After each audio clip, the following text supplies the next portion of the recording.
ایک مرتبہ اللہ کے نبی بازار میں سفر کر رہے ہیں، راستے میں ایک مقابلہ ہو رہا ہے کشتی کا، دنگل۔ ہم لوگوں کے یہاں بھی ہوتے ہیں نا دنگل، کشتی لڑی جاتی ہے، دنگل ہو رہا ہے، دنگل کا بڑا شوق اس زمانے میں، دیکھنے لگے دنگل۔ اس میں ایک پہلوان تھا جس کا نام تھا رکانہ، اس کو کوئی نہیں ہرا پاتا تھا۔ جیسے آج کل بھی بہت بڑے بڑے وہ پیدا ہو گئے نا، خلی ولی کا تو ہم نہیں جانتے، اسے بھی بڑے بڑے پیدا ہوئے اسے مکے مارتے۔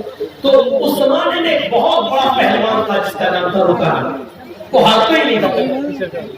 تو اس کا مقابلہ چل رہا تھا، وہ سب کو اٹھا کے پٹکتا جا رہا تھا۔ اللہ کے نبی ایسے دیکھنے کے لیے کھڑے ہوتے، اس نے جو دیکھا محمد ابن عبداللہ تو اس نے چیلنج کر دیا۔ اس نے ایسی کہا ہے محمد ادھر آؤ، آؤ تم بھی آ جاؤ، تمہیں بڑا بھروسہ ہے نا تمہارے اللہ پر، تو آؤ نا لڑ لو۔ آپ نے کہا رکانہ میں لڑنے نہیں آیا، میں دیکھنے آیا ہوں کہ یہ دنگل کیا ہے۔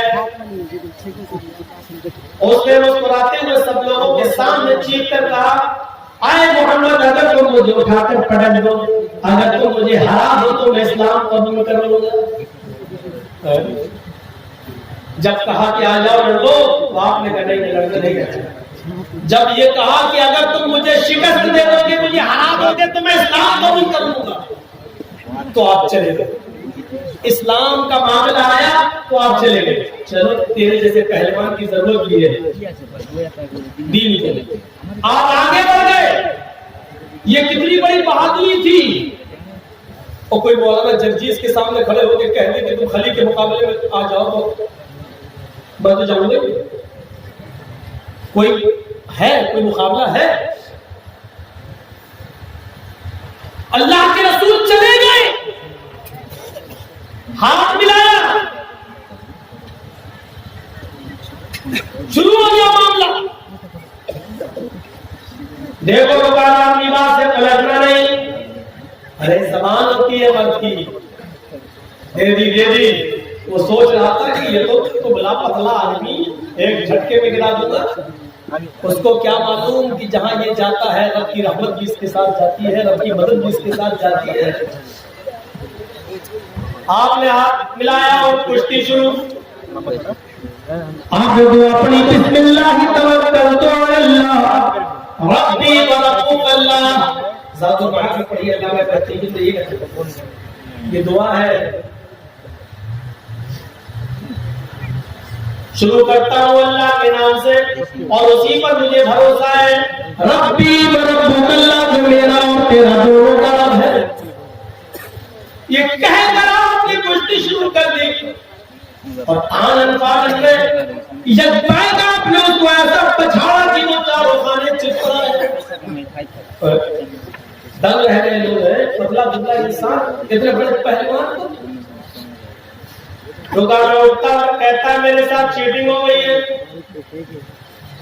محمد نے ایسے موقع پر مجھے داؤں مارا جب میرا پیر پھسل گیا تھا، میں محمد کے داؤں سے نہیں گرا، اپنے پیر پھسلنے سے میں گر گیا۔ جو ریفری ہوتا ہے، جج جو ہوتا ہے، جو فیصلہ کرتا ہے کہ کون ہار گیا کون جیت گیا، اس نے کہا نہیں بھائی میں نے تو پیر پھسلتے ہوئے نہیں دیکھا۔ محمد ابن عبداللہ فرماتے اللہ کے نبی نہیں صاحب، اگر اس کا پیر پھسل گیا تھا تو میں اس کو ایک موقع اور دیتا ہوں۔ اے رکانہ، اگر تیرا پیر پھسل گیا اور میرے داؤں سے تو شکست نہیں کھایا تو دوبارہ تو لڑ لے۔ بہادر ہو تو ایسا اتنے بڑے پہلوان سے کہہ رہا کہ تو دوبارہ لڑ لے۔ اس نے دوبارہ لڑنا شروع کیا اور آپ نے آنن فارن یکدم اس کو پھر شکست دے دی، اس کو گرا دیا۔ فیصلہ ہوتا ہے کہ محمد ابن عبداللہ جیت گئے۔ رکانہ سے کہا گیا اے رکانہ اپنی ہاں شکست تسلیم کرتے ہو؟ اس نے کہا ہاں ہار تسلیم کرتا ہوں، لیکن حقیقت یہ کہ میں ہارا نہیں ہوں۔ کہا پھر کیا بات ہے؟ کہا میں کہوں گا تو تم غلط مانو گے۔ محمد ابن عبداللہ نے مجھے ایسے موقع پر داؤں مارا کہ میری آنکھ چھپک گئی تھی اور اچانک مجھے کچھ دکھ نہیں رہا تھا، جیسی میری آنکھ چھپکی اور انہوں نے مجھے جو ہے داؤں مار دیا۔ اور میں دیکھ نہیں پایا. ویسے آپ کی مرضی. جج بیٹا نہیں, یہ کشتی تو محمد ابن عبداللہ جیت گئے, لیکن اللہ کے نبی صلی اللہ علیہ وسلم نے فرمایا آئے رکانا کہ تیری آنکھ چھپک گئی تھی اور میرا داؤں اس وقت تیرے اوپر چلا تو ٹھیک ہے, اس کشتی کو بھی ریجیکٹ کر دیتے, تو تیسری بار لڑ لے. تیسری بار میں کشتی لڑ لیتے ہیں, لیکن یہ ہمارے اور تمہارے درمیان آخری ہوگی. اس کے بعد آنکھ تمہاری چھپکے یا میری, پیر تمہارا پھسلے یا میرا, اس کو آخری مانا جائے گا اور یہی ہار جیت کا فیصلہ ہوگا. کہا ٹھیک ہے. تیسری بار بھی کشتی ہوئی اور آخر بار اللہ کے نبی نے زیادہ وقت نہیں لگایا اور رکانا کو اٹھا کر پٹک دیا. رکانا بھایا مجمع میں تسلیم کرتا اب میں ہار گیا ہوں. ایوارڈ کے مستحق محمد ابن عبداللہ ہے. ایوارڈ لایا جا رہا ہے. اس زمانے میں جو ٹرافی دی جاتی تھی جیتنے والے کو چیمپئن کی, ڈسٹرکٹ چیمپئن کی, وہ ٹرافی بڑی اہمیت رکھتی تھی. وہ ٹرافی محمد ابن عبداللہ کو دی جا رہی ہے. لیجیے, اللہ کے نبی فرماتے ہیں رکانا تم نے لوگوں کے درمیان یہ وعدہ کیا تھا کہ اگر تم مجھے اٹھا کر پٹک دو گے تو میں اسلام قبول کر لوں گا, مجھے اس ٹرافی کی ضرورت نہیں ہے. بھرے مجمع میں تم کلمہ پڑھو اشہد ان لا الہ الا اللہ و اشہد ان محمد عبدہ و رسولہ. اے رکانا تمہارا کلمہ پڑھ لینا ہی میرے لیے سب سے بڑا ایوارڈ ہوگا. رکانا مسکرا کر کہتا ہے اے محمد ٹرافی اٹھاؤ چلتا بن, تو نے مجھے اتنا بڑا سچا کیسے سمجھ لیا تھا. ارے میں تو اب تک دھوکے ہی سے جیتنا آیا اور آج بھی دھوکے سے جیتنا چاہتا تھا, لیکن آپ کے آگے میری چلی نہیں ہے. میں پہلی مرتبہ آپ نے مجھے اٹھا کر شکست دی پٹکا اور میں نے کہا میرا پیر پھسل گیا تھا. قسم ہے مجھے اپنے لال و مناب کی میرا پیر نہیں پھسلا تھا, میں تو جھوٹ بولا تھا.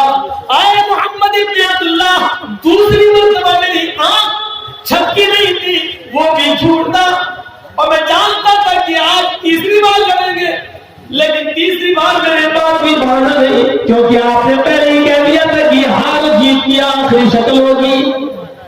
میں تو ہمیشہ جھوٹ بولتا آیا. آئے محمد ٹرافی لے اور چل, آج میری چیمپئن کا ایوارڈ تو نے لے لیا ہے, لے جاؤ, اگلی سال پھر دیکھیں گے. پھر ٹرافی محمد ابن عبداللہ کو دی گئی. اللہ کے رسول نے اس ٹرافی کو اپنے ہاتھ میں لیا اور چہرے سے اس ٹرافی کو اپنے ہاتھ میں لیا. فرمایا لوگوں رک جاؤ, میں لڑنے نہیں آیا تھا, کشتی لڑنے کا میرا کوئی ارادہ نہیں تھا, یا لگتا تھا کہ میں نے رکانا کو شکست دی, اب جیتا ہوا میں مانا جا رہا ہوں. لیکن لوگوں میں لڑنے نہیں آیا تھا, رکانا تو ماہر لڑنے میں رکانا ہی وہ ایوارڈ ملتا. اگر میں لڑتا تو آج رکانا ہی ایوارڈ لے کے جاتا. جب میری لڑنے کی نیت ہی نہیں تھی تو میں ایوارڈ کیوں لوں؟ اس ایوارڈ کا اصلی حقدار رکانا ہے, میں نہیں ہوں. اے رکانا تم اسلام نہیں لاتے ہو مت لاؤ, تم دین قبول نہیں کرتے ہو مت کرو, لیکن یہ ایوارڈ میں نہیں لوں گا کیونکہ میری لڑنے کی نیت نہیں تھی اور میں نہیں لڑتا تو یقیناً یہ ایوارڈ تم ہی جیتے. اب یہ ایوارڈ میں تمہیں دے رہا ہوں. جیسے اللہ کے نبی اس کے قریب گئے اور اس کے ہاتھوں میں ایوارڈ دیا, لوگ رکانا اس ایوارڈ کا ہی بھوکا تھا, اس نے پکڑا اور محمد ابن عبداللہ کو آج اتنے قریب سے دیکھا, ایوارڈ دے رہے, اتنا بڑا اعزاز, اتنا بڑا ایوارڈ جو بادشاہ کی طرف سے دیا جائے, وہ ایوارڈ محمد ابن عبداللہ مجھے دے رہے اور کہہ رہے مجھے اس ایوارڈ کی ضرورت نہیں, اس کے حقدار کو.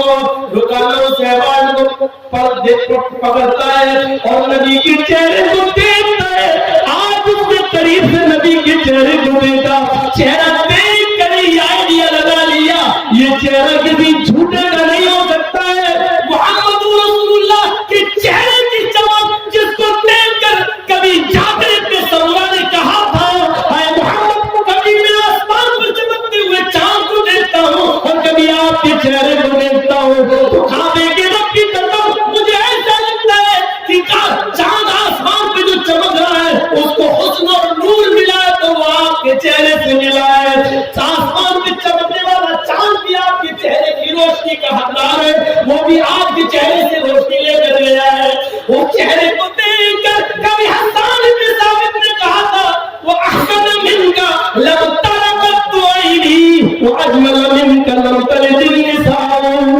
آج محمد ابن عبداللہ آپ کو دیکھتا ہوں تو ایسا لگتا ہے کہ وَأَحْسَنَ مِنْكَ لَوْ تَرَكَتْ عَيْنِي, میری آنکھوں نے آپ سے پہلے دیکھا ہی نہیں. وَأَجْمَلَ مِنْكَ لَوْ تَلِدِ النِّسَاءُ, اور دنیا کی کسی عورت نے آپ سے خوبصورت بچہ پیدا کیا ہی نہیں ہے. آپ حسین ہیں, جمیل ہیں, اس چہرے کو بار بار دیکھتا ہے, رکانا ایوان پکڑتا ہے اور تھوڑی دیر کے بعد ایوان اٹھا کر زمین پر پٹک دیتا ہے اور کہتا ہے محمد مجھے سے ایوان کی نہیں, اسی ایوان کی ضرورت ہے جو آپ دنیا کو دیتے ہیں.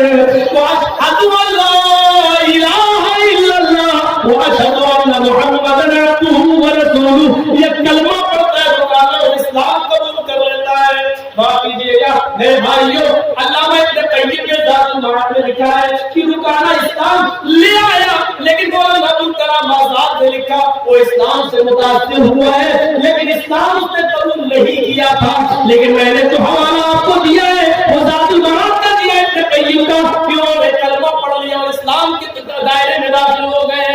اللہ کے رسول صلی اللہ علیہ وسلم کے اخلاق دیکھ کر بہادری دکھانا مقصد تھا مجھے کہ آپ اتنے بڑے پہلوان کے سامنے کھڑے ہو گئے. یہ اس بہادر نبی کی قوم ہے جو آج بزدلی کا شکار ہوتی ہے اور بہت جلدی مایوس ہو جاتی ہے, بہت جلدی مایوس ہو جاتی ہے. اس کو فیصلے کرنا نہیں آتا, یہ قوم متحد نہیں ہوتی ہے.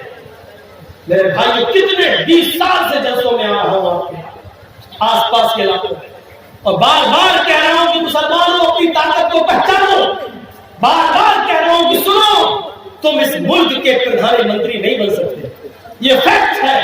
یا سسٹم ایسا بنا دیا گیا ہے کہ تم راجہ نہیں بن سکتے, تم وزیر اعظم نہیں بن سکتے اس ملک کے.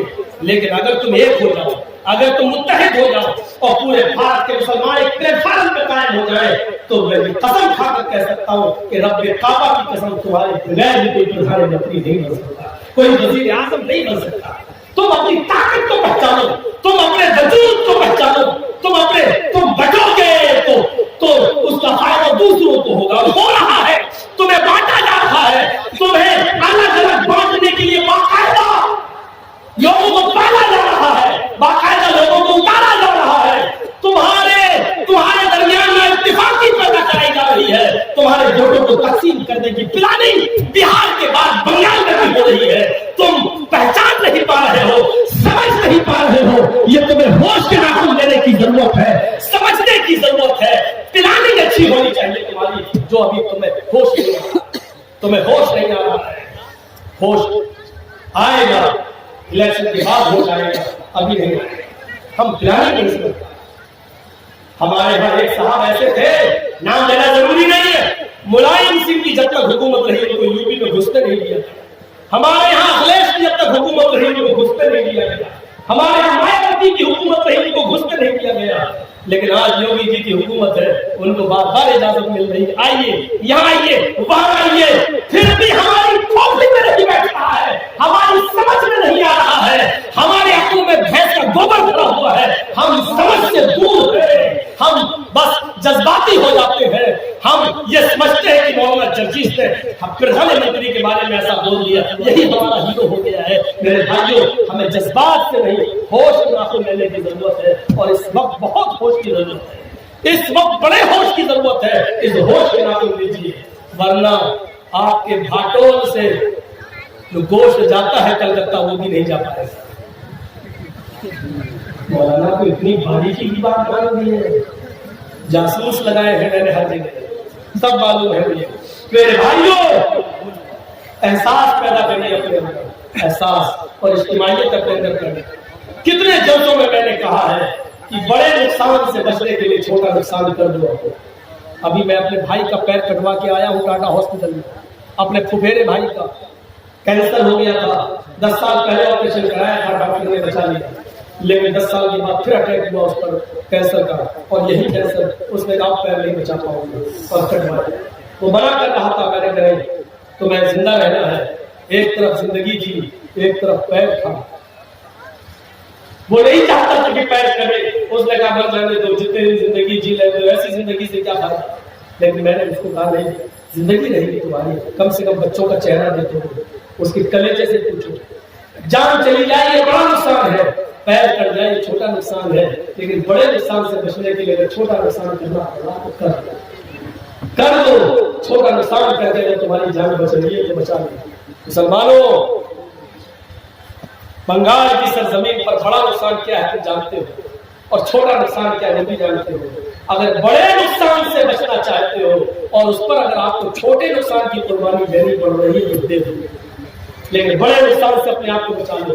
بالکل وہ حال ہے کہ میری بیوی کے بچہ پیدا ہو رہا ہے, ڈلیوری کا ٹائم ہے, ڈاکٹر نے کہہ دیا کہ نہیں خطرناک ماحول ہے, یا تو ماں کو بچا سکتا ہوں یا بچے کو, ان دونوں میں سے کسی ایک کو بچا سکتا ہوں. اور ججی صاحب کلیجے میں پتھر رکھ کر کہتے ہیں کہ بیوی کو بچا دو, بچہ جا ہے تو جانے دو, بیوی رہے گی بچے اور دیا جائیں گے. لیکن یہ کسی کی بیٹی ہے, کسی کی بہن ہے, وہ لوگ برداشت نہیں کر پائیں گے. اس لیے چھوٹا نقصان اگر ہو رہا ہے کر دو, بڑے نقصان کو بچا لو, یعنی بیوی کو بچا لو اور بچہ جا رہا ہے تو جانے دو. حالانکہ بچے سے یہ محبت ہے, لیکن چھوٹا نقصان ہم گوارا کر رہے ہیں بڑے نقصان سے بچنے کے لیے. بنگال کے آنے والے چناؤ میں آپ بھی یہی طریقہ اپنائیے, بڑے نقصان سے بچنے کے لیے چھوٹا نقصان کریے, تبھی آپ کو بڑے نقصان سے نجات ملے گی. دیکھ رہے ہو کیسے کیسے لوگ چھوڑ کے بھاگ رہے ہیں. پلانی میرے بھائیوں, باقاعدہ پیدا کیا جا رہا ہے, توڑا جا رہا ہے, خریدا جا رہا ہے. دیکھ رہے آج فلانا استعفیٰ دے دیا, فلانا استعفیٰ. آپ کو کیا لگتا ہے استعفیٰ ایسے ہی مل گیا؟ ہم دے رہے تھے 100 روپے, اوپر سے ان کو آفر آ گیا 1000 روپے.